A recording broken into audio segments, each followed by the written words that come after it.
അതുകൊണ്ട് സഹോദരങ്ങളെ, നമ്മൾ തൗഹീദ് അടക്കമുള്ള കാര്യങ്ങൾ, സുന്നത്തിൻ്റെതായ ആശയങ്ങൾ കൃത്യമായി സമൂഹത്തോട് പഠിപ്പിച്ചത് നമുക്ക് മനസ്സിലായ ചില ഗവേഷണങ്ങളുടെ അടിസ്ഥാനത്തിലല്ല. പൂർവസൂരികളായ സലഫുസ് സാലിഹികൾ മനസ്സിലാക്കിയതുപോലെ തൗഹീദുൽ അസ്മാ വസ്സിഫാത്ത്, അള്ളാഹുവിൻ്റെ പ്രത്യേകമായ ഗുണവിശേഷങ്ങൾ, അതിന് കിടപിടിക്കുന്ന ഒന്നുമില്ല എന്ന് റഹ്മാനായ റബ്ബിനെ കുറിച്ചുള്ള ആ വിധത്തിലുള്ള ഒട്ടേറെ പഠനങ്ങൾ, അവിടെയൊക്കെ ഏതൊക്കെ കാര്യങ്ങളുണ്ടോ അതൊക്കെ തന്നെയാണ് നമ്മുടെ മഹാരഥന്മാര് പഠിപ്പിച്ചത്. കേരളത്തിലേക്ക് വന്നാൽ വന്യരായ കെ.എം. മൗലവി, അതേപോലെ തന്നെ ഇ.കെ. മൗലവി, അതുപോലെ തന്നെ ഈ അരീക്കോട് നിന്ന് സംസാരിക്കുമ്പോൾ ഈ ഉള്ളവൻ 1981 ഈ പ്രദേശത്ത് ആദ്യമായി രാജ്യത്ത് ഇവിടെ എത്തുന്നത്. അന്നൊരു വിദ്യാർത്ഥിയായി പരീക്ഷ എഴുതാൻ ആ സുല്ലമിൽ വന്നത്. അന്നവിടെ കണ്ട ബഹുമാന്യനായ പണ്ഡിതനായിരുന്നു കെ.പി. മുഹമ്മദ് മൗലവി റഹിമഹുല്ലാ. തുടർന്ന് എൻ.വി. അബ്ദുസ്സലാം മൗലവിയെ കാണാൻ സാധിച്ചിട്ടില്ലെങ്കിലും കേട്ടറിവുണ്ട്. അതേപോലെ തന്നെ ബഹുമാന്യനായ ഉമർ മൗലവി, അങ്ങനെയുള്ള ഒട്ടേറെ മഹാരഥന്മാർ തൗഹീദ് ആദർശത്തിന് വിരുദ്ധമായി സമൂഹത്തിൽ പലരും തെളിവുകൾ മെനഞ്ഞുണ്ടാക്കിയപ്പോൾ അവർക്കൊക്കെ അതിശക്തമായ മറുപടികൾ നൽകിയത് ഈ ഒരു മൻഹജിന്റെ, ഈ ഒരു കൃത്യമായ നമ്മുടെ പൂർവസൂരികൾ മനസ്സിലാക്കിയ ആ വഴിയിൽ തന്നെ ഉറച്ചു നിൽക്കണം എന്ന് പറഞ്ഞുകൊണ്ടായിരുന്നു.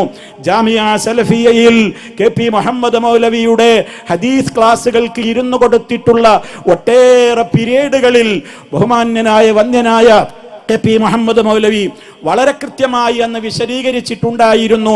സമൂഹത്തിൽ ഭിന്നതകൾ ഉണ്ടായത് ഖുർആനും ഹദീസും പ്രമാണമല്ല എന്ന് പറഞ്ഞതിൻ്റെ പേരിലായിരുന്നില്ല.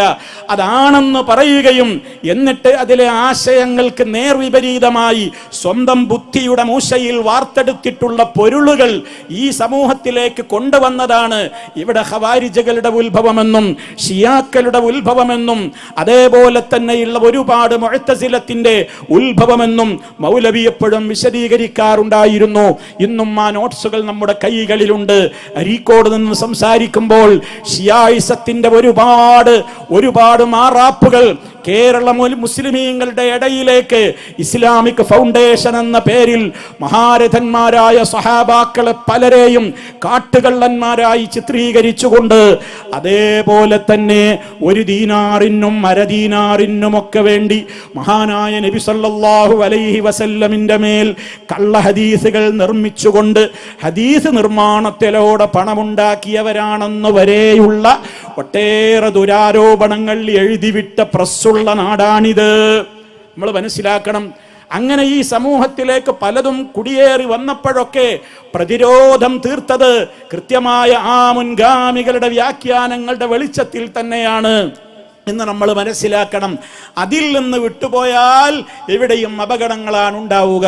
അതുകൊണ്ട് തന്നെ ഇവിടെ ഏതൊക്കെ കാലഘട്ടത്തിൽ ആരൊക്കെ എന്തൊക്കെ വാദങ്ങൾ കൊണ്ടുവന്നിട്ടുണ്ടോ അതിനെയൊക്കെ പ്രതിരോധിക്കുവാൻ, തൗഹീദിന്റെ തെളിമ നിലനിർത്തുവാൻ വളരെ കൃത്യമായി പഠിപ്പിച്ചുകൊണ്ട് സൃഷ്ടികളുടെ കഴിവുകൾക്ക് അതീതമായ ഒരു കഴിവ് ഏതെങ്കിലും ഒരു സൃഷ്ടിക്കുണ്ടെന്ന് വാദിച്ചാൽ അതെന്താവട്ടെ ആരാവട്ടെ അത് ശിർക്കാണെന്ന് പഠിപ്പിച്ചപ്പോൾ നേരത്തെ ഇവിടെ സൂചിപ്പിച്ചില്ലേ, സങ്കടകരമായ പ്രയോഗങ്ങൾ വരെ ചില ആളുകളിൽ നിന്ന് ഉണ്ടായി എന്ന്.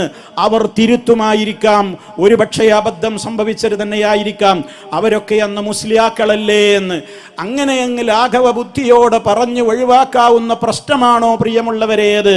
അപ്പം അതുകൊണ്ട് തന്നെ സഹോദരങ്ങളെ, നമ്മൾ കൃത്യമായി മനസ്സിലാക്കുക ആ പാരമ്പര്യവും അതേപോലെ തന്നെ അവർ പഠിപ്പിച്ചിട്ടുള്ള ആശയങ്ങളും ആദർശങ്ങളും ഇന്നും ഇവിടെ കൃത്യമായി തന്നെ ആർക്കും വായിക്കാവുന്ന നിലക്ക് മലയാളത്തിൽ തന്നെ ഉണ്ടല്ലോ. അപ്പം അതുകൊണ്ട് നാം കൃത്യമായി അതെന്താണെന്ന് ഗ്രഹിക്കുവാനുള്ള ഒരു മനസ്സാണ് തീർച്ചയായും നമുക്കുണ്ടാവേണ്ടത്.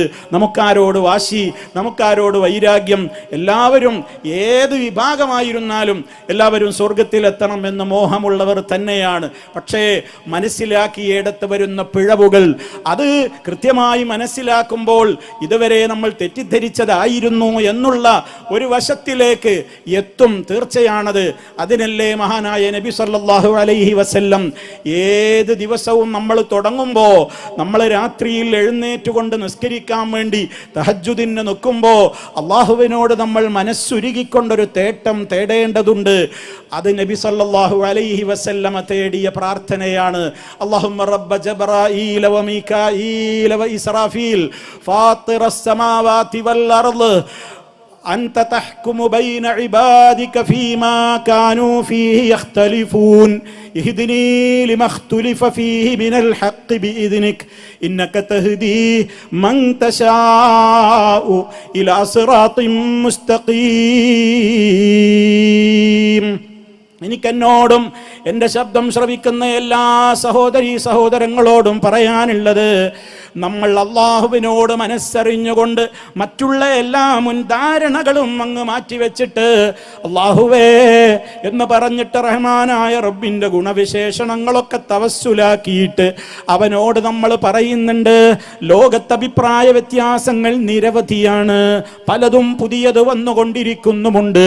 ഇതിനിടയിൽ കിടന്ന് ആകെ കൺഫ്യൂഷനിലാകുന്ന ഒരവസ്ഥയില്ലാതെ നേരിൻ്റെ പാത എന്താണോ അതിലേക്ക് മാത്രം നീ എന്നെ നയിക്കണേ.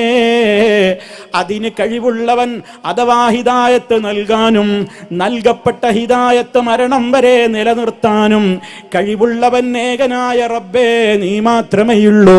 ഇന്നക തഹ്ദീ മൻ തശാ ഇലാ സിറാത്തിൻ മുസ്തഖീം. ഇത് മനസ്സറിഞ്ഞുകൊണ്ട് നമ്മൾ തഹജ്ജുദിൽ സുബഹിക്ക് മുമ്പുള്ള സമയത്ത് റഹ്മാനായ റബ്ബദാ ആരുണ്ടെന്നോട് ദുആ ചെയ്യാൻ ചോദിച്ചോളൂ, ആരുണ്ടെന്നോട് കാര്യങ്ങൾ തേടാൻ പറഞ്ഞോളൂ, ഞാൻ ഉത്തരം തരാം എന്ന് പറഞ്ഞ് അവൻ അനുയോജ്യമായ നിലക്ക് നമ്മോടടുത്ത് ആകാശത്തിലേക്ക് ഇറങ്ങി വന്നു നിൽക്കുന്ന ഒരു നേരത്ത് നമുക്കേറെ പ്രധാനപ്പെട്ട സംഗതിയല്ലേ നമ്മുടെ ഹിദായത്തിന്റെ കാര്യം. അത് നഷ്ടപ്പെടാതിരിക്കാൻ, അത് കിട്ടിയത് നിലനിന്നു പോകാൻ, മരിക്കുന്നത് വരെ മരണനേരത്തും റഹ്മാനായ റബ്ബ് പഠിപ്പിച്ച ആശയാദർശങ്ങളിൽ കൃത്യമായി തന്നെ ഉറച്ചു നിന്നുകൊണ്ട് ലാ ഇലാഹ ഇല്ലല്ലാഹ് ആ കലിമയുടെ ആശയവും പൊരുളും മനസ്സിൽ ഉറപ്പിച്ച് അത് പറയാനും അത് മനസ്സിലാക്കി തന്നെ സന്തോഷത്തോടെ മരിക്കാനുമുള്ള തൗഫീഖിന് വേണ്ടി ചോദിക്കടേ എന്നാണ് എനിക്ക് എന്നോടും നിങ്ങളോടും ഓർമ്മപ്പെടുത്താനുള്ളത്. അതല്ലാതെ ഇതിലിപ്പോ വേറെന്താ നിവൃത്തി? ഒരു നിവൃത്തിയില്ല. അല്ലാഹു സുബ്ഹാനഹു വ തആലയോട് പറയാ, കാര്യങ്ങൾ കൃത്യമായി വിശദീകരിക്കപ്പെടുന്നുണ്ട്. ഏത് വിഷയങ്ങളിലാവട്ടെ. ഇപ്പൊ പരപ്പനങ്ങാടിയിൽ ഖണ്ഡനം നടക്കുന്നുണ്ട്, രണ്ട് വിഭാഗത്തിൻ്റെതും കേൾക്കുക. ഇപ്പൊ കോഴിക്കോട് ആദർശ സമ്മേളനം ജൂബിലി ഹാളിൽ വെച്ച് നടന്നു, എല്ലാം വിശദീകരിക്കപ്പെട്ടു, കേൾക്കുക. ഇനി അതിൻ്റെ പ്രതികരണങ്ങൾ വരുന്നുണ്ടോ? കേൾക്കുക. അള്ളാഹുവിനോട് ദുആ ചെയ്യുക. ഒരു വഴി ഉണ്ടാവില്ലേ? ഉണ്ടാകും, തീർച്ചയാണ് സഹോദരങ്ങളെ. അതുകൊണ്ട് തന്നെ നമ്മൾ ഇന്ന് നിലനിൽക്കുന്ന ഈ ഒരു പാതയുണ്ടല്ലോ, ഇത് പൂർവ്വസൂരികളായ ആളുകൾ നമുക്ക് കാണിച്ചു തന്ന മഹാരഥന്മാരായ നേർക്കാഴ്ചകളിലൂടെ ഇസ്ലാം മനസ്സിലാക്കിയ സഹാബത്ത് അവിടുന്ന് അങ്ങോട്ട് പോന്ന് പിന്നെ കേരളക്കരയിലെത്തി അതിൻ്റെ താവഴിയിലൂടെ ഇങ്ങ് 100 കൊല്ലമായിട്ട് നമ്മുടെ മുജാഹിദ് പ്രസ്ഥാനം ഏതൊരു തൗഹീദ് പറഞ്ഞുവോ അതിന് പറഞ്ഞ ഡെഫിനിഷനുകൾ എന്താണോ, അതിന് പറഞ്ഞ കാരണങ്ങൾ എന്താണോ, അതൊക്കെ ഇന്നും നിലനിൽക്കുന്ന മാറ്റമില്ലാത്ത നിലക്ക് തുടരുമ്പോൾ മാത്രമല്ല ഹദീസുകളെ നമ്മുടെ ഇഷ്ടത്തിനനുസരിച്ച് തള്ളുകയും കൊള്ളുകയും ഒന്നും ചെയ്യാതെ വമാ കാന ലിമുഅ്മിനിൻ വലാ മുഅ്മിനത്തിൻ ഇദാ ഖദല്ലാഹു വറസൂലുഹു അംറാ അയ്യകൂന ലഹുമുൽ ഖിയറതു മിൻ അംരിഹിം. നമ്മൾ മുഅ്മിനായ പുരുഷനാണോ സ്ത്രീയാണോ അത് തെളിയിക്കപ്പെടേണ്ടത് നമ്മുടെ പ്രവർത്തനങ്ങളിലൂടെയാണ്. അതിനുള്ള ഒരു വഴിയാണ് ഏതൊരു ആണാവട്ടെ പെണ്ണാവട്ടെ അള്ളയും അള്ളാഹുവിന്റെ റസൂലും ഒരു കാര്യം നമുക്കങ്ങ് വിധിച്ച് തീരുമാനമാക്കി പഠിപ്പിച്ചു തന്നാൽ അതിൽ പിന്നെ എൻ്റെ ഇഷ്ടത്തിനവിടെ പ്രസക്തിയില്ല. എന്താണോ റബ്ബ് പഠിപ്പിച്ചത് അവൻ്റെ റസൂലിലൂടെ അത് സ്വീകരിക്കാൻ ഞാൻ സന്നദ്ധനാണ്. ഇന്നമാ കാന ഖൗലൽ മുഅ്മിനീൻ إذا دعوا إلى الله ورسوله ليحكم بينهم أن يقولوا سمعنا وأطعنا. യഥാർത്ഥത്തിലുള്ള മുഅ്മിനായി തീരണോ, താഴെ പറയുന്ന ഗുണങ്ങളുള്ളവരിൽ മാത്രമേ ഈമാനുള്ളൂ. അതാ ഇന്നമ വന്നത്. അവരെ മുഅ്മിനാകൂ. ആര്? ഇദാ ദുഉ ഇലല്ലാഹി വറസൂലിഹി, അല്ലാഹുവിലേക്ക് വരൂ, റസൂലിലേക്ക് വരൂ. അഥവാ വിശുദ്ധ ഖുർആനിനെ പൂർവസൂരികൾ മനസ്സിലാക്കിയതുപോലെ മനസ്സിലാക്കി, ഹദീസുകളിലെ കല്ലും നെല്ലും വേർതിരിച്ച് സഹീഹായവ നമ്മൾ മനസ്സിലാക്കി, അതിൻ്റെ അടിസ്ഥാനത്തിലേക്ക് വിശ്വാസങ്ങളെ ക്രമീകരിക്കൂ, കർമ്മങ്ങളെ ക്രമീകരിക്കൂ, ആഘോഷങ്ങളെ ക്രമീകരിക്കൂ, ജീവിതചര്യകളെ ക്രമീകരിക്കൂ എന്ന് പറഞ്ഞ് ജീവിതത്തിൻ്റെ നിഖില മേഖലകളിലേക്കും നിങ്ങൾ മാനദണ്ഡമാക്കൂ എന്ന് പറഞ്ഞ് വിളിക്കപ്പെട്ടാൽ മുഅ്മിനുകൾക്ക് വന്നേ മറുപടി പറയാനുള്ളൂ. അതെന്താണ്? അയ്യഖൂലു സമിഅനാ വ അതഅനാ, ഞങ്ങൾ കേട്ടു, റെഡി, ഞങ്ങൾ അനുസരിച്ചു. അതിലപ്പുറം ഒരു വർത്താനല്ല. വഉലൈക ഹുമുൽ മുഫ്ലിഹൂൻ, അവര് മാത്രമാണ്, അവര് തന്നെയാണ് വിജയം വരിച്ചവർ. നമ്മൾ അതിലുണ്ടോ പ്രിയമുള്ളവരെ? നമ്മുടെ ജീവിതത്തിൽ നമ്മുടെ ഏത് പ്രതിസന്ധി ഘട്ടങ്ങളിലും റബ്ബല്ലാത്തവരെ നമ്മൾ വിളിച്ചു പ്രാർത്ഥിക്കുന്ന ഒരു സമ്പ്രദായമുണ്ടോ? ആരായാലും നഷ്ടമാണ്. നബി സല്ലല്ലാഹു അലൈഹി വസല്ലം നമുക്ക് കാണിച്ചു തന്നിട്ടുള്ള ജീവിത രേഖയുണ്ട്, ആ മാർഗമുണ്ട്. അതിനെ തള്ളുന്നുണ്ടോ? കാര്യം അപകടമാണ്. നമ്മുടെ ബുദ്ധിയേക്കാളും അപ്പുറം, ശാസ്ത്രീയമായ പിൻബലത്തെക്കാളും അപ്പുറം, ലബോറട്ടറികളിൽ ഏതെങ്കിലും ശാസ്ത്രജ്ഞന്മാരുടെ മേലൊപ്പുണ്ടായെങ്കിലേ ഒരു ഹദീസ് വഹയിലൂടെ കിട്ടിയതാണെന്ന് ഉറപ്പാണെങ്കിൽ പോലും, ഹദീസിന് കുഴപ്പമില്ല എന്ന് ഉറപ്പായിട്ട് നമുക്ക് തിരിഞ്ഞാൽ പോലും, അതിൽ പറഞ്ഞ ആശയങ്ങൾ ഇവിടെയുള്ള ശാസ്ത്രലോകത്തിന്റെ പിന്തുണയ്ക്ക് എതിരാണെങ്കിൽ ആ ഹദീസും തള്ളണമെന്നൊക്കെ പരസ്യമായി പ്രസംഗിക്കുന്ന തലമുതിർന്ന മൗലവിമാര്, സഹോദരങ്ങളെ, അവർക്കൊക്കെയും ചിന്തിക്കാനുള്ള കാലഘട്ടമായില്ലേ? നമ്മൾ ആലോചിച്ചു നോക്ക്. നമുക്കൊരു ശാസ്ത്രത്തിന്റെ പിൻബലം വേണോ? നമുക്കുള്ള മാനദണ്ഡം അത് മുഹമ്മദ് നബി സല്ലല്ലാഹു അലൈഹി വസല്ലമ പറഞ്ഞിട്ടുണ്ടോ? ഇല്ലേ? പറഞ്ഞിട്ടുണ്ടോ? എങ്കിൽ എനിക്കത് ശാസ്ത്രം അത് തെളിയിക്കണ്ട, അങ്ങനെ പോകാൻ കഴിയുമോന്ന് എനിക്ക് നോക്കണ്ട, അതെനിക്ക് അംഗീകരിക്കാൻ പിന്നെ മറ്റൊന്നും തടസ്സമല്ല. എഴുവാനങ്ങൾക്കപ്പുറത്തേക്ക് മുത്ത മുസ്തഫ മേറാജിന് പോയി എങ്കിൽ അതൊക്കെ അക്കാലത്ത് സംഭവ്യമാണെന്ന് ശാസ്ത്രത്തിന്റെ ഒരു പിൻബലം നമുക്ക് വേണ്ട. അബൂബക്കർ സിദ്ദീഖ് റളിയല്ലാഹു അൻഹുവിനോട് ഇസ്രാഈ യാത്രയെ കുറിച്ച് പറഞ്ഞപ്പോൾ, ലഇൻ അല്ലാഹുവിന്റെ റസൂൽ ലഇൻ ഖാല, മുത്തുനബി അങ്ങനെ പറഞ്ഞു എന്നുറപ്പാണോ എങ്കിൽ ഫഇന്നഹു സദഖ, അവിടുന്ന് സത്യ പറഞ്ഞത്. ഇതാണ് മാനദണ്ഡം. പറഞ്ഞോ? ഹദീസ് സ്വീകരിക്കാനുള്ള മാനദണ്ഡങ്ങളൊക്കെ ഒത്തു, എല്ലാ നിലക്കും ഒത്തിട്ടുണ്ട്. ബുഖാരിയിലുണ്ട്, മുസ്ലിമിനുണ്ട്. പക്ഷേ ശാസ്ത്രത്തിന്റെ പിൻബലം കൂടി വേണം. ഇപ്പൊ ഈച്ചയുടെ ഹദീസൊക്കെ ഉദാഹരണമായിട്ട് ഞാൻ ഈ അരീക്കോടുന്ന് സംസാരിക്കുമ്പോൾ, പ്രിയമുള്ളവരെ, നിങ്ങൾ മനസ്സിലാക്കുക, ഒരു ഹദീസ്, ഈച്ച വെള്ളത്തിൽ വീണാൽ 2 ചിറകും മുക്കിയിട്ട് പുറത്തേക്ക് എടുക്കുകയാണ് വേണ്ടത്. അതിൻ്റെ ഒരു ചിറകിൽ മരുന്നുണ്ട്, രോഗമുണ്ട്, മറ്റേ ചിറകിൽ അതിൻ്റെ ആന്റിബയോട്ടിക് ഉണ്ട് എന്നൊക്കെ പറഞ്ഞപ്പോൾ അതിനെയൊക്കെ പരിഹസിച്ച്, അതൊന്നും തെളിയിക്കപ്പെടാൻ പറ്റൂല, അതൊക്കെ തെളിയിക്കുമ്പോൾ നമുക്ക് നോക്കാം ശാസ്ത്രത്തിന്റെ പിൻബലം ഉണ്ടെങ്കിൽ എന്നൊക്കെ പറയുന്നവരവസ്ഥയോളം പലരും എത്തുന്നത് എന്തുകൊണ്ടാ പ്രിയമുള്ളവരെ? നേരത്തെ ഈ പറഞ്ഞ യഥാർത്ഥമായ പിടിവള്ളിയിൽ നിന്നാണ് വിട്ടുപോകുമ്പോഴാണ്. വലത്തേ കൈകൊണ്ട് നമ്മൾ വെള്ളം കുടിക്കണം, വലത്തേ കൈകൊണ്ട് ഭക്ഷിക്കണം. അവിടെ കയ്യിൽ ചാറും കറിയും ഒക്കെ ഉണ്ടാകുമ്പോൾ വൃത്തികേടാകും ഗ്ലാസ് എന്ന് വന്നാൽ നമ്മൾ അപ്പം നബിചര്യ അനുസരിച്ച് ഇടത്തെ കൈകൊണ്ട് കുടിക്കലാണ് നബിചര്യയോട് യോജിച്ച് നിൽക്കുന്നത്. കാരണം വൃത്തിക്കാണ് പ്രധാനം എന്നൊക്കെ പറയുമ്പോൾ ആലോചിക്കൂ പ്രിയമുള്ളവരെ, മുസ്തഫ സല്ലല്ലാഹു അലൈഹി വസല്ലമ നിങ്ങൾ വലത് കൈ കൊണ്ട് തിന്നണം കുടിക്കണം എന്ന് പറഞ്ഞപ്പോൾ അവിടെ ഇല്ലത്തായി കാരണമായി പറഞ്ഞ വിഷയം എന്തായിരുന്നു? ശൈത്താനാണ് മനുഷ്യന്മാരെ ഇടത്തെ കൈ കൊണ്ട് തിന്നും കുടിക്കും ചെയ്യാ എന്നാണ്. അപ്പൊ അതുകൊണ്ട് ഏതവസരങ്ങളിലും നമ്മളതൊക്കെ പാലിക്കുകയല്ലേ വേണ്ടത്. ഉദാഹരണങ്ങൾ ചിലത് പറഞ്ഞു എന്ന് മാത്രം. അവിടെയൊക്കെ അതിൻ്റെ പൊരുൾ ഇങ്ങനെ മനസ്സിലാക്കണം, ഇതിൻ്റെയൊക്കെ ഉദ്ദേശം നമ്മൾ ഇങ്ങനെ മനസ്സിലാക്കണം. നമ്മുടെ പൂർവ്വസൂരികൾക്കൊന്നും മനസ്സിലാകാത്ത ഒരു മനസ്സിലാക്കൽ ഇന്ന് എനിക്കൊന്ന് മനസ്സിലാവുക, നാളെ വേറൊരാൾക്ക് മനസ്സിലാവുക, മറ്റന്നാൾ വേറൊരാൾക്ക് മനസ്സിലാവുക. നടപ്പിലാവുക? ഇങ്ങനെ പോയാൽ ഏതാണ് ഇവിടെ നിലനിൽക്കുക പ്രിയമുള്ളവരെ? അതുകൊണ്ട് അതൊക്കെ ഒന്ന് വിശദമായി പ്രിയമുള്ളവരെ നമ്മൾ പഠിക്കുക. ഞാൻ നേരത്തെ പറഞ്ഞ നന്നാവണം എന്ന ഹിദായത്തിൻ്റെ ഏറ്റവും വലിയ രൂപത്തിലുള്ള നിലനിൽപ്പ്, ഇതെൻ്റെ മരണം നന്നാവണം, എൻ്റെ ഖബറിലേക്കാണ്, എൻ്റെ പരലോക രക്ഷയ്ക്ക് വേണ്ടിയാണ് എന്ന നല്ല ഉദ്ദേശത്തോടെ ആത്മാർത്ഥമായി റബ്ബിനോട് തേടി നോക്കൂ, ഫലമുണ്ടാകും, യാതൊരു സംശയവുമില്ല. ആ ഒരർത്ഥത്തിലേക്ക് നമ്മുടെ മാനസികമായ നിലവാരം ഉയരണം പ്രിയമുള്ളവരെ. ഇതിൽ നിന്നൊക്കെ വിട്ടുപോകുമ്പോൾ എന്താ സംഭവിക്കാന്നറിയോ? പിന്നെ എന്തും നമുക്ക് നിസ്സാരമായിട്ട് തോന്നും. അവിടെയാണ് നേരത്തെ ഇവിടെ പലരും സൂചിപ്പിച്ച ലിബറൽ ചിന്താഗതിക്കാർ കടന്നു വരുന്നത്. ഇപ്പൊ എന്താണ് ഇപ്പൊ അവസ്ഥ നോക്കൂ, താടി വളർത്തുന്നതിനെ അത് വൃത്തികേടാണ് എന്തൊക്കെ പറഞ്ഞു പരിഹസിച്ചപ്പോ എന്നാ കുറച്ച് താടിയെങ്കിലും വെക്കണ്ടേ, അതും കൂടി ഒഴിവാക്കി പറ്റ ക്ലീൻ ഷേവ് ആകുന്ന ഒരവസ്ഥയിലേക്ക് പോയില്ലേ?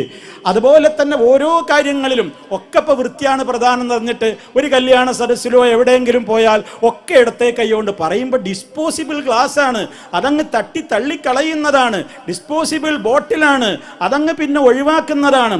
അവർ പോലും അപ്പോൾ വൃത്തിക്കാണ് പ്രധാനം. ഇനി എവിടെയാണ് ഈ സുന്നത്ത് നടപ്പിലാവുക? ഇനിയിപ്പോൾ ഈ സുന്നത്ത് നടപ്പിലാവണം എന്നുണ്ടെങ്കിൽ കയ്യുമ്മൽ യാതൊരു രൂപത്തിലുള്ള അഴുക്കും വരാത്ത വല്ല ഉണങ്ങിയ കാരക്കയോ അല്ലെങ്കിൽ അല്പം ബിസ്ക്കറ്റോ ഒക്കെ കഴിക്കുമ്പോൾ മാത്രമേ ഈ ഒരു സുന്നത്ത് നടപ്പിലാക്കേണ്ടതുള്ളൂ. അല്ലെങ്കിൽ പൊരുൾ മറ്റൊന്നാണ്, വൃത്തിയാണ് പ്രധാനം. വൃത്തി എന്ന് പറയുന്ന സുന്നത്ത് നിഷേധിക്കലാകും നമ്മൾ ഈ വലത്തെ കൈ കൊണ്ട് വീണ്ടും കുടിച്ചാലെന്നൊക്കെ പറയുമ്പോൾ, സഹോദരങ്ങളെ, ആരുടെ ബുദ്ധിയാണ് പ്രമാണം? ആര് മനസ്സിലാക്കിയ പൊരുളാണ് യഥാർത്ഥത്തിലുള്ള പൊരുളായി മാറുക? ഇതൊക്കെ നമ്മൾ ചിന്തിക്കണ്ടേ? പിന്നെ എന്തിനാ മുഹമ്മദ് മുസ്തഫ സല്ലല്ലാഹു അലൈഹി വസല്ലമ അള്ളാഹുവിൻ്റെ റസൂല് നമ്മളോട് കൃത്യമായി പറഞ്ഞില്ലേ? വിശുദ്ധ ഖുർആനിൻ്റെ ആയത്തിലൂടെ പറഞ്ഞില്ലേ? എന്ത് തീരുമാനം ഞാൻ നിങ്ങളെ അറിയിച്ചോ അത് നിങ്ങൾ സ്വീകരിക്കണമെന്ന്. പൊരുള് അറിയുന്നതും ഉണ്ടാകും, അറിയാത്തതും ഉണ്ടാകും. അറിയാത്തതിനെയൊക്കെ നമ്മൾ പൊരുള് കണ്ടെത്താൻ പോകണ്ട. നമുക്കതിന് എന്താണ് പ്രിയമുള്ളവരെ അധികാരം? നമുക്ക് വഹിയില്ലല്ലോ. വഹിയുള്ള പ്രവാചകൻ അങ്ങനെ കണിശമായി പറയുമ്പോൾ അതിനെയൊക്കെ നമ്മൾ കേവലം ഒരു മണ്ടയിൽ യാതൊരു തലച്ചോറിൽ അല്പം പോലും ചിന്തയുടെ വറ്റില്ലാത്ത അക്ഷര പൂജകരാണ്, അക്ഷര വായനക്കാരാണ് എന്നൊക്കെ പറയുമ്പോൾ വാസ്തവത്തിൽ പ്രിയമുള്ളവരെ, നമ്മേക്കാൾ നല്ല ബുദ്ധിയും തൻ്റെ ഇടവും വിവേകവും ഉണ്ടായിരുന്ന മഹാരഥന്മാരായ സ്വഹാബാക്കൾ ഈ സുന്നത്തുകളെയൊക്കെ ഹദീസുകളെയൊക്കെ എപ്രകാരമാണ് പ്രയോഗവൽക്കരിച്ചത് എന്ന ചരിത്രങ്ങൾക്ക് കൂടി വിലയില്ല പ്രിയമുള്ളവരെ. അവരല്ലേ നമ്മളെ റോൾ മോഡലുകൾ എന്ന് നമ്മൾ മനസ്സിലാക്കണം. അതൊക്കെ പറയുമ്പോൾ യാതൊരു പ്രമാണമല്ലാതെ അറബിക് കിതാബുകളിൽ എഴുതി വെച്ചതൊക്കെ സ്വീകരിക്കണം എന്നാണ് ഇവരിപ്പോൾ പറയുന്നത് എന്ന തെറ്റിദ്ധാരണക്ക് ഒരർത്ഥവുമില്ല. നമ്മൾ നോക്കൂ, മഹാരഥന്മാരായ അയിമ്മത്തുകൾ പോലും വിശുദ്ധ ഖുർആനിൻ്റെയും തിരുസുന്നത്തിൻ്റെയും ആ ഒരു യഥാർത്ഥമായ ഹദീസുകളെ അവർക്ക് പലർക്കും കിട്ടാത്തത് കൊണ്ട്, ചിലർ കിട്ടിയിട്ടും അത് അവരുടെ അടുക്കൽ സഹീഹായി വരാത്തത് കൊണ്ട് എത്രയെത്ര നടപടിക്രമങ്ങളെ അവർ വേണ്ടെന്ന് വെച്ചു. നിസ്കാരത്തിലെ കൈകെട്ടുന്ന രൂപം മുതൽ നിസ്സാരമായ കാര്യങ്ങളല്ലേ. ചില മദ്ഹബുകളിൽ 4 വട്ടം നിസ്കാരത്തിൽ കൈകെട്ടലില്ല. ഹനഫി മദ്ഹബ് നോക്കൂ നിങ്ങൾ, നമസ്കാരത്തിൽ അവർ ഈ ചുമൽ വരെ കൈ ഉയർത്തുക എന്നുള്ള സുന്നത്ത് ഏത് നമസ്കാരമാവട്ടെ തക്ബീറത്തുൽ ഇഹ്റാമിന്റെ വേളയിൽ മാത്രമേ അവർ ചെയ്യുകയുള്ളൂ. വാസ്തവത്തിൽ ഹദീസുകളിൽ 19ഓളം ഹദീസുകൾ സഹാബിമാർ 19ഓളം സഹാബിമാരിൽ നിന്ന് വ്യത്യസ്തങ്ങളായ റിപ്പോർട്ടിൽ വന്നതാണ് നിസ്കാരത്തിൽ 4 അവസരങ്ങളിൽ ഇങ്ങനെ കൈ ഉയർത്തൽ സുന്നത്തുണ്ടെന്ന്. അതേതൊക്കെയാ? തക്ബീറത്തുൽ ഇഹ്റാമിന്റെ വേള, റുകൂയിലേക്ക് പോകുമ്പോൾ, റുകൂയിൽ നിന്ന് ഉയരുമ്പോൾ, 3 റക്അത്തോ 4 ഒക്കെയുള്ള നിസ്കാരത്തിൽ ആദ്യ തശഹ്ഹുദ് കഴിഞ്ഞ് 3-ാം റക്അത്തിലേക്ക് വരുന്ന വേളയിൽ ഇങ്ങനെ 4 ഘട്ടങ്ങളുണ്ടെന്ന് പറഞ്ഞില്ലേ? പക്ഷേ മഹാനായ അബൂ ഹനീഫ റഹ്മത്തുള്ളാഹി അലൈഹിക്ക് ഹദീസിനെ സംബന്ധിച്ച് അദ്ദേഹത്തിന് അത് കൃത്യമായി സഹിഹായ നിലക്ക് കിട്ടിയില്ല. അതുകൊണ്ടായിരിക്കാം ഒരു പക്ഷേ ആ മദ്ഹബിൽ അങ്ങനെ വന്നത്. പക്ഷേ ഹദീസിൽ സ്ഥിരപ്പെട്ട് കഴിഞ്ഞിട്ടും എൻ്റെ മദ്ഹബ് അങ്ങനെയാണ് പറഞ്ഞത്, ഇനി ഞാൻ മരണം വരെ അങ്ങനെ തന്നെ ഒരൊറ്റത്തവണ കൈ ഉയർത്തിയിട്ടേ നിസ്കരിക്കൂ എന്ന് വരുന്നത്, അതല്ലേ അന്ധമായ തഖ്ലീദ്? അങ്ങനെ ഇവിടെ ആരെങ്കിലും വേണമെന്ന് പറയുന്നുണ്ടോ? മറിച്ച് പ്രമാണങ്ങളിൽ കൃത്യമായി തർക്കമില്ലാത്ത നിലക്ക് വളരെ വ്യക്തമായി പഠിപ്പിക്കപ്പെട്ടിട്ടുള്ള സുന്നത്ത് സുന്നത്തുകളെപ്പോലും നമ്മൾ ജീവിതത്തിൽ അനുഷ്ഠിക്കുന്നതിനെ നിസ്സാരവൽക്കരിക്കരുത് എന്നാണ് പ്രിയമുള്ളവരെ ഓർമ്മപ്പെടുത്തുവാനുള്ളത്. ജീവിതത്തിൻ്റെ ഏത് ഘട്ടങ്ങളിലും അത് നമുക്ക് എത്രത്തോളം നമ്മൾ ആ പ്രഖ്യാപിക്കുന്ന ഷഹാദത്ത് കലിമയോട് കൂറുണ്ട് എന്ന് തെളിയിക്കേണ്ട ഒരു ദിനം വരാൻ പോകുന്നുണ്ട്. അശ്ഹദു അൻ ലാ ഇലാഹ ഇല്ലല്ലാഹ് എന്ന് പ്രഖ്യാപിക്കുന്ന മുസ്ലിം അവന്റെ ജീവിതത്തിൽ തൗഹീദിന് വിരുദ്ധമായി വല്ലതും വന്നു പോകുന്നതിനെതിരെ ഏറ്റവും കനത്ത ജാഗ്രത പാലിക്കുന്നത് പോലെ വഅശ്ഹദു അന്ന മുഹമ്മദർ റസൂലുള്ളാഹ് ആ പ്രഖ്യാപനം നിർവഹിക്കുന്ന ഓരോ സ്ത്രീയും പുരുഷനും മനസ്സിലാക്കണം, ആ മുത്തുനബി ഉണ്ട് എന്നോ ആ നബി റസൂലാണെന്ന് ഞാൻ വിശ്വസിക്കുന്നു എന്ന് മാത്രമല്ല, അവിടുന്ന് പഠിപ്പിച്ചത് മുഴുവനും സ്വീകരിക്കാൻ ഞാൻ സന്നദ്ധനാണ് എന്ന പ്രഖ്യാപനാണ്. അതെൻ്റെ ബുദ്ധിക്ക് ചിലപ്പോൾ യോജിക്കൂല, അതൊന്നും വിഷയമല്ല, അതൊന്നും ഒരു പ്രത്യേകമായ വിഷയമായിട്ട് എടുക്കേണ്ടതില്ല. അവിടുന്ന് അതെങ്ങനെ പഠിപ്പിച്ചോ അങ്ങനെ അത് നിർവഹിക്കാനാണ് നമ്മോട് കൽപ്പിക്കപ്പെട്ടിട്ടുള്ളത്. അതല്ലെങ്കിൽ പരലോക കോടതിയിലെത്തുമ്പോൾ അവിടുത്തെ സഹീഹായ ഹദീസുകൾ, വഹീ എന്ന് പറയുന്നത് വിശുദ്ധ ഖുർആൻ മാത്രമല്ലല്ലോ, ഖുർആൻ നമുക്ക് കിട്ടിയ അതേ സ്രോതസ്സിൽ നിന്ന് തന്നെയാ സഹീഹായ ഹദീസുകളും നമുക്ക് കിട്ടിയത്. ഖുർആൻ ഒരിടത്തു നിന്നും ഹദീസ് വേറെ എവിടെയൊക്കെയുള്ള നാട്ടുവർത്തമാനങ്ങളിൽ നിന്ന് കിട്ടിയതൊന്നും അല്ലല്ലോ. അപ്പൊ രണ്ടും നമുക്ക് വലിയ പ്രമാണങ്ങൾ തന്നെയല്ലേ. അതിനനുസരിച്ച് നമ്മൾ ജീവിച്ചിട്ടില്ലെങ്കിൽ, നമ്മൾ മരണപ്പെട്ട് കഴിഞ്ഞാൽ ഖബറിൽ വെക്കപ്പെടുന്ന ആദ്യത്തെ സമയം തന്നെ ഇത് തെളിയിക്കേണ്ട ബാധ്യത നമുക്ക് വരും. അവിടെയാണ് മലക്കുകളുടെ ചോദ്യം കടന്നു വരുന്നത്.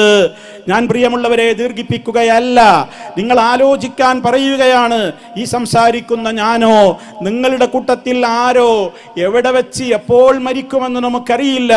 എവിടെ വെച്ചാണെങ്കിലും മുഅ്മിനീങ്ങളായുള്ള ഒരു മരണം ഹുസ്നുൽ ഖാതിമ അല്ലാഹു സുബ്ഹാനഹു വ തആല നമുക്ക് നൽകി അനുഗ്രഹിക്കുമാറാകട്ടെ. ആ മരണം നടന്നു കഴിഞ്ഞാൽ സമയം അധികം വൈകാതെ ഖബറിൽ വെക്കപ്പെടും. ചോദ്യത്തിന് മലക്കുകൾ വരുമ്പോ മലക്കുകളുടെ ചോദ്യമുണ്ട് റബ്ബിനെ കുറിച്ച്, റസൂലുള്ളാഹി സ്വല്ലല്ലാഹു അലൈഹി വസല്ലമിനെ കുറിച്ച് ഒക്കെ ചോദിക്കുമ്പോ അല്ലാഹു റബ്ബി എന്ന് കൃത്യമായി പറയാനാവുക കൃത്യമായ തൗഹീദ് മുറുകെ പിടിച്ച് ജീവിച്ച ആളുകൾക്ക് മാത്രമാണ്, സംശയമില്ല.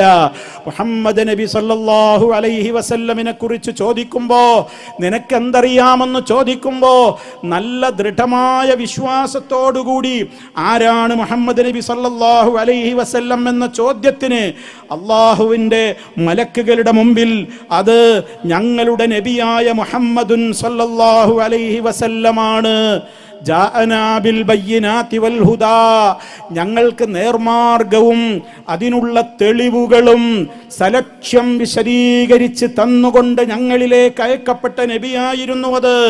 ഫഅജബ്നാ, ആ നബിക്ക് ഞങ്ങൾ ഉത്തരം കൊടുത്തു. വആമന്നാ, ഞങ്ങൾ ആ നബിയിൽ സമ്പൂർണമായി വിശ്വസിച്ചു. വത്തബഅനാ, ഞങ്ങൾ ആ നബിയെ പിൻപറ്റുകയും ചെയ്തു. ഇതാണ് മുഅ്മിനായ മനുഷ്യന് ഖബറിൽ മറുപടി പറയാൻ കഴിയുക. അല്ലാഹു അവരിൽ നമ്മെ ഉൾപ്പെടുത്തുമാറാകട്ടെ.